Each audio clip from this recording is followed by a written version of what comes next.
रविवारला सगळ्यांना सुट्टी असते, पण एका गृहिणीला अजिबात सुट्टी नसते. मग तो कोणताही दिवस असो, संडे असो या मंडे असो.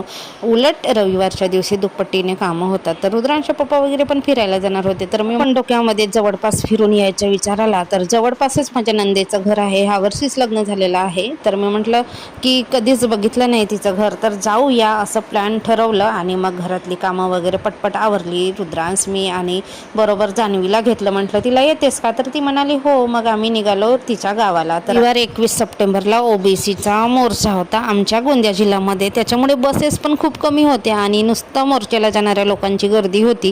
मग काय बस नाही मिळाली, मग गेलो आम्ही ऑटोनी तिच्या गावाला पोहोचलो. त्याच्या मागे अशी उंच पहाडी आहे, मग काय पहाडीवरती चढलो. मी, रुद्रांश, जान्हवी आम्ही तिघांनी पण चढलो. थोडंसं फोटो वगैरे काढले. आणि ही बघा मस्त जंगलच आहे, पहाडी म्हणजे एकदम घराला लागून, ते पण मागच्या साईडला. म्हणून ती म्हणते की मला भीती वाटते मागच्या साईडला वगैरे. संध्याकाळी मग आलो आम्ही रिटर्न आमच्या अर्जुनीला. तर जवळपास 5:30 वगैरे वाजले असतील. तर तितक्यातच जान्हवीची मम्मी सुद्धा मार्केटमध्ये आली होती, फ्रूटची दुकानमध्ये फ्रूट वगैरे घ्यायला.